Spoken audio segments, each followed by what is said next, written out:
আসসালামু আলাইকুম প্রিয় ঢাকাবাসী, আপনারা ভালো আছেন নিশ্চয়ই। আমি ভালো আছি আলহামদুলিল্লাহ। আজকে গুলশান 1 থেকে যাচ্ছিলাম হচ্ছে বাড্ডার দিকে। তো রিক্সার বেপরোয়া দেখে খুব মনে কষ্ট লাগলো যে যে সমস্ত চার্জার ব্যাটারি রিক্সা টেসলা যেটাকে বলে, তো এগুলোকে অবৈধ করার পরেও তারা গুলশান বনের ভিতরে এভাবে বেপরোয়া গতিতে চালায়।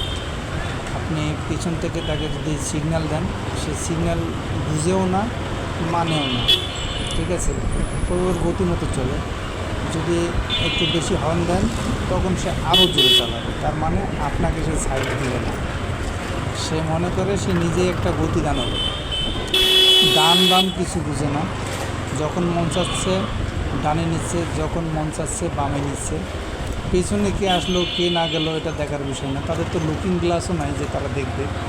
যাই হোক, এদের পর্যাপ্ত ট্রেনিংয়ের অভাব আছে, যেহেতু এরা প্রশিক্ষণ প্রাপ্ত না। হ্যাঁ, এদের টাকার প্রয়োজন হয়েছে তাই এরা রাস্তায় নামছে, এই হচ্ছে মেন কথা। যাই হোক, এটা রাস্তা কোনটা উল্টা কোনটা সোজা এটাও বোঝে না। দেখবেন যে হুট করে সামনে আসবে, এই দেখেন একজন দেখেন হুট করে উল্টা দিক দিয়ে ঢুকে যাচ্ছে, তো সে জানেও না যে ওই সাইডে কোন যানবাহন আছে কিনা। যাই হোক, নগরবাসী পুরো অতৃষ্ট এই রিক্সার জন্য। ট্রাফিক ভাইয়েরা কী করবে, তাদের কথা তো কেউ শুনে না। হ্যাঁ, এই যে দেখেন এখানে রিক্সাগুলো সব উল্টায় রাখছে। ট্রাফিক ভাইয়েরা, সার্জেন্ট ভাইয়েরা এরা ক্লান্ত, দেখেন যে বসে আছে, তাদেরও মাথা নষ্ট।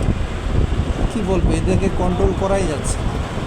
তো যাই হোক, বলার কিছু নাই, এদের পিছিয়ে পিছিয়ে আমাদের চলতে হবে। এদের সামনে যাওয়ার কোনো অপশন নেই, এরা সাইড দেবে না। এদেরকে হর্ন দেবে না, এরা সাইড দেবে না। যাই হোক, এটা মেনে নিয়ে চলতে হবে।